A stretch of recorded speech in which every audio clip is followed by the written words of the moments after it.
Assalamualaikum warahmatullahi wabarakatuh.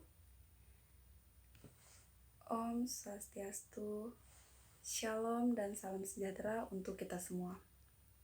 Perkenalkan, nama saya Niputu Kristiantari, Stambuk C201-21260, Program Studi S1 Manajemen, Fakultas Ekonomi dan Bisnis, Universitas Tadulako.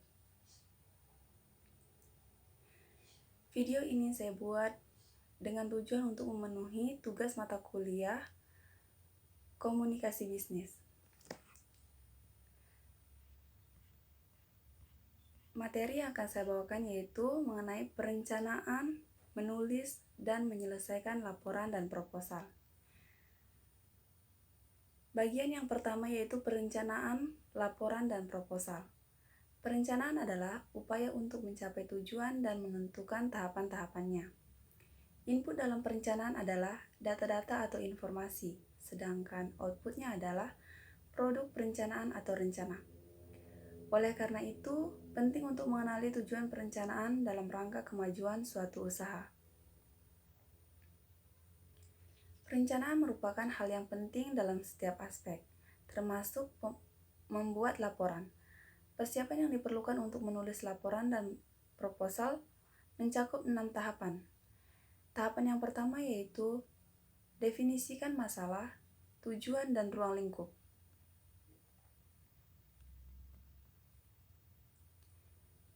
Tahap pertama perencanaan adalah analisis masalah yang mencakup tujuan penyusunan laporan.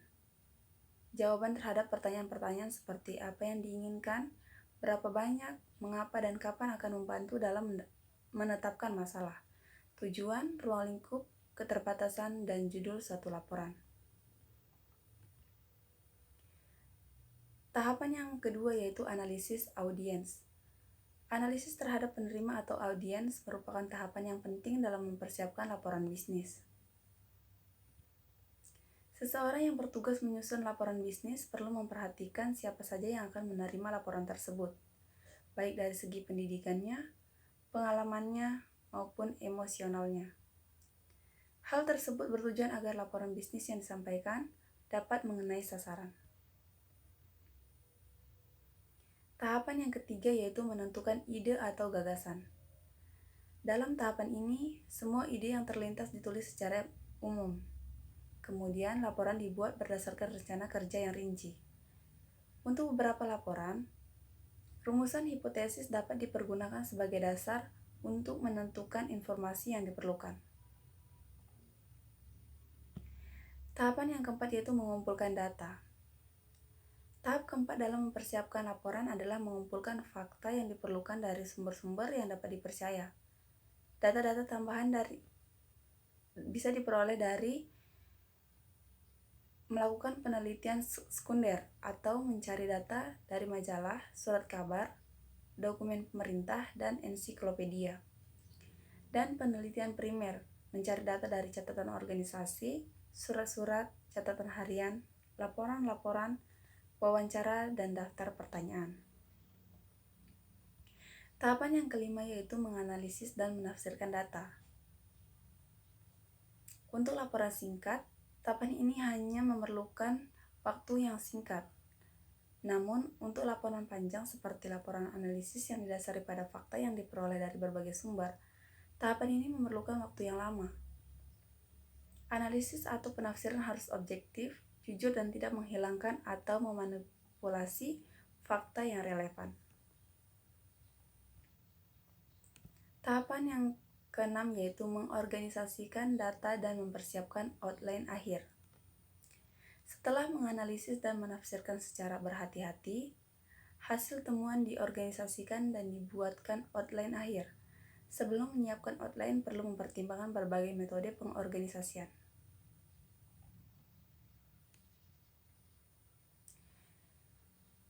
Materi yang kedua yaitu menulis laporan dan proposal. Dalam menulis laporan dan proposal, itu harus berdasarkan pada pendahuluan, isi, dan penutup. Bagian pendahuluan yaitu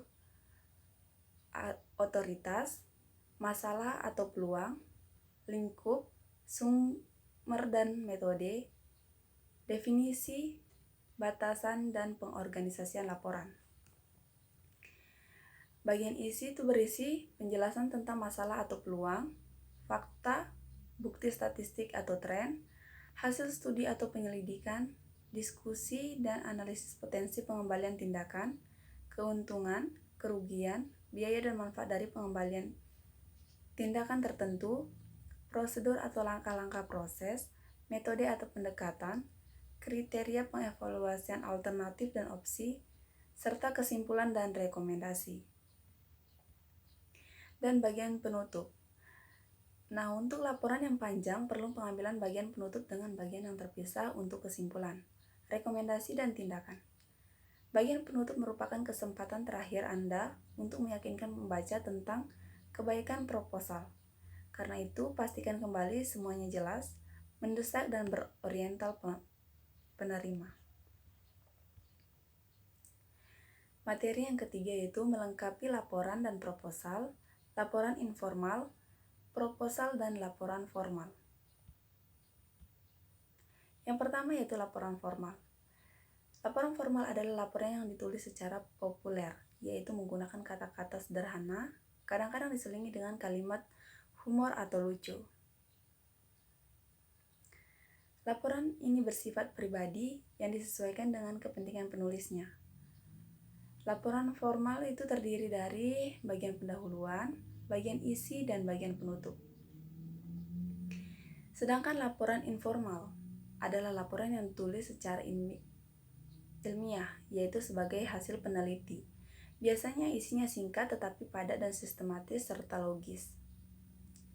Bagian dari laporan informal ini yaitu laporan kunjungan, laporan percobaan, dan laporan diskusi.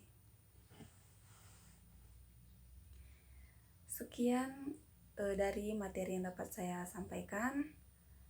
Kurang dan lebihnya saya mohon maaf. Jika ada kata-kata saya yang kurang berkenan, saya mohon maaf. Saya akhiri dengan wassalamualaikum warahmatullahi wabarakatuh. Om Santi Santi Santi Om.